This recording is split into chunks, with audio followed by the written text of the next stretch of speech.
पुनः आप सभी का स्वागत है अपने YouTube channel Nitish zone BSc में।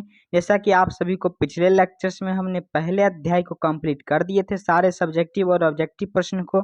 आज हम दूसरे अध्याय के सारे सब्जेक्टिव प्रश्न को देखने वाले हैं, जिसका नाम है साम्यवाद और समाजवाद। इससे आपके बोर्ड के एग्जाम में बहुत सारे प्रश्न पूछे जाते हैं, इसलिए आप इस वीडियो को आप अच्छी तरह से देख लीजिएगा। अगर पहला चैप्टर का आप सब्जेक्टिव प्रश्न नहीं देखे हैं तो मैं उसका लिंक डिस्क्रिप्शन बॉक्स में दे दिया हूं, आप वहां से देख लीजिएगा।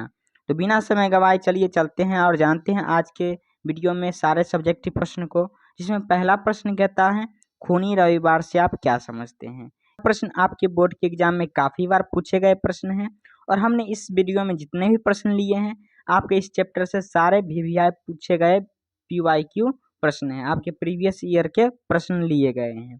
तो आप इस वीडियो को अच्छी तरह से देखिएगा, सारे प्रश्न इंपॉर्टेंट है। यदि आप से चैनल को सब्सक्राइब नहीं किए हैं तो Nitish zone BSc YouTube channel को सब्सक्राइब कर लीजिए और सारे फ्रेंड्स में शेयर कर दीजिए ताकि उनका भी लाभ हो सके। तो चलिए जानते हैं इसके उत्तर। वर्ष 1904 से 5 के रूस जापान युद्ध में रूस एक छोटे से देश जापान से पराजित हो गया था। इसके कारण रूस की जनता अपनी ही सेना के विरोध में रोटी दो नारा लगाते हुए सेंट पीटर्सबर्ग के महल की ओर जा रहे थे। यानी 1904 से 5 ईस्वी में रूस और जापान के बीच युद्ध हुआ था, जिसमें रूस छोटे से देश जापान से बुरी तरह से पराजित हो गया था और इस पराजय के अपमान के कारण सेंट पीटर्सबर्ग की ओर महल की ओर जा रहे थे जनते सब नारा लगाते हुए, रोटी दो नारा लगाते हुए, जिसमें जार की सेना, जार किसको कहते हैं, वहाँ के जो शासक होते हैं, राजा होते हैं, उसको जार कहते हैं। यानी रूस के सम्राट को जार कहा जाता है। जार की सेना ने निहत्थे लोगों पर अंधाधुंध गोलियां बरसा दी, जिसमें बहुत सारे लोग मारे गए।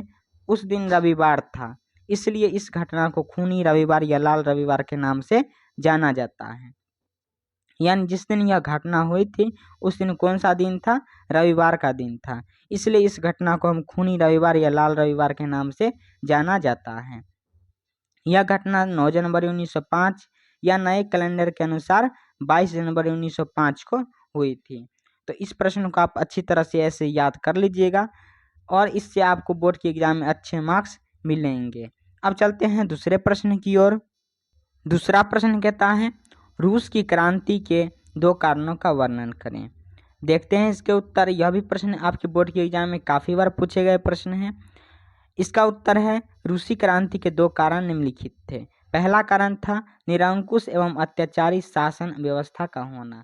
यानी रूस में जो था निरंकुश और अत्याचारी शासन व्यवस्था था, जिसमें उसके जार के खिलाफ कोई भी अंकुश नहीं लगा सकता था।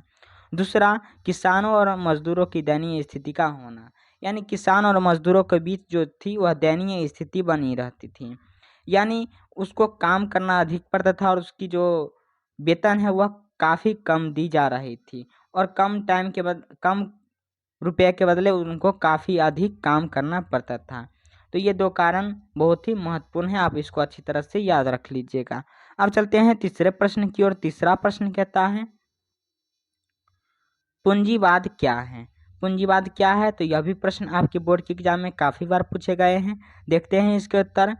वैसी व्यवस्था जिसमें उत्पादन के सभी साधनों का स्वामित्व पूंजीपतियों का नियंत्रित रहता है। यानी जिनके उत्पादों का साधनों का स्वामित्व पूंजीपतियों के नियंत्रण में रहता है, उसे हम पूंजीवाद कहते हैं। इसको आप अच्छी तरह से याद रख लीजिएगा। अब चलते हैं अगले प्रश्न की ओर। अगला प्रश्न कहता है अक्टूबर क्रांति क्या है। देखते हैं इसके उत्तर। रूस में हुए बोल्शेविक क्रांति को अक्टूबर क्रांति के नाम से जाना जाता है।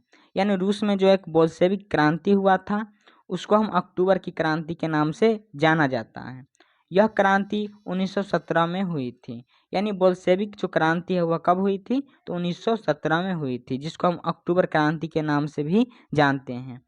यह क्रांति मेनसेवकों और बोल्शेविकों के बीच सत्ता के संघर्ष में हुई थी। इस क्रांति के बाद सत्ता बोल्शेविकों के पास आ गई, जिसका प्रमुख लेनिन था। इस क्रांति के बाद रूस का पुनः निर्माण आरंभ हुआ। यानी इस क्रांति के बाद रूस फिर से नया राज्य बनने का कोशिश किया। यानी यह क्रांति कब हुई थी? तो 1917 ईस्वी को हुई थी। आप इसको अच्छी तरह से याद रखिएगा। अब चलते हैं अगले प्रश्न की ओर। 5वां प्रश्न कहता है, सर्वहारा वर्ग से आप क्या समझते हैं? सर्वहारा वर्ग से आप क्या समझते हैं? देखते हैं इसके उत्तर। समाज का ऐसा वर्ग जिसमें किसान, मजदूर और आम गरीब लोग शामिल हो, उसे हम सर्वहारा वर्ग कहते हैं। यानी जिस वर्ग में समाज के किसान, मजदूर और आम गरीब लोग शामिल होते हैं, वैसे वर्ग को हम सर्वहारा वर्ग के नाम से जाने जाते हैं। अब चलते हैं अगले प्रश्न की ओर। अगला प्रश्न कहता है, 6ठा प्रश्न कहता है, क्रांति से पूर्व रूसी किसानों की स्थिति कैसी थी? तो क्रांति से पूर्व रूसी किसानों की स्थिति कैसी थी? यह काफी बार आपके बोर्ड के एग्जाम में पूछे गए प्रश्न है, इसलिए आप इसको अच्छी तरह से याद रखिएगा। तो देखते हैं इसके उत्तर। रूसी क्रांति से पहले वहाँ के किसानों की स्थिति काफी दयनीय थी।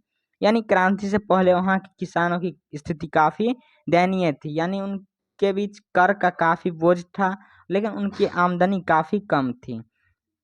वहाँ के किसान बंधुआ मजदूर के जैसे थे। उनके खेत बहुत छोटे छोटे थे, जिन पर वे परंपरागत ढंग से खेती करते थे। यानी कोई नई तकनीक से खेती नहीं की जा रही थी, वही परंपरागत तरीके से ही खेती की जा रही थी, जिससे उनको कम अनाज मिलता था और टैक्स काफ़ी अधिक देना पड़ता था। उनके पास पूंजी का अभाव था और वह करों के बोझ में दबे हुए थे, यानी टैक्स के बोझ में दबे हुए थे। 1861 में जार अलेक्जेंडर द्वितीय ने कृषि दास प्रथा को समाप्त कर दिया, परंतु इससे किसानों की स्थिति पर कोई सुधार नहीं हुआ। यानी 1861 में जार अलेक्जेंडर द्वितीय ने वहाँ किसानों के बीच कृषि दास प्रथा को समाप्त कर दिया, परंतु इससे कोई भी सुधार किसानों के बीच देखने को नहीं मिला। अब चलते हैं अगले प्रश्न की ओर। अगला प्रश्न कहता है, और काफी बार पूछा गया प्रश्न है, साम्यवाद एक नई आर्थिक एवं सामाजिक व्यवस्था थी, कैसे? तो देखते हैं इसके उत्तर। रूसी क्रांति के बाद नई सामाजिक और आर्थिक व्यवस्था की स्थापना हुई।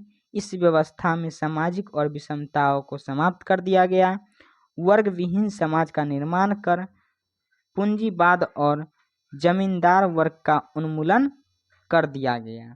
तो इस तरह से आप अच्छी तरह से याद रख लीजिएगा। ये सारे प्रश्न जो है काफ़ी महत्वपूर्ण हैं, याद रख लीजिएगा। अब चलते हैं अगले प्रश्न 8वें प्रश्न की ओर। आज का इस वीडियो का लास्ट प्रश्न है, शीत युद्ध से आप क्या अभिप्राय है? यानी शीत युद्ध से आपका क्या अभिप्राय है? तो देखते हैं इसके उत्तर।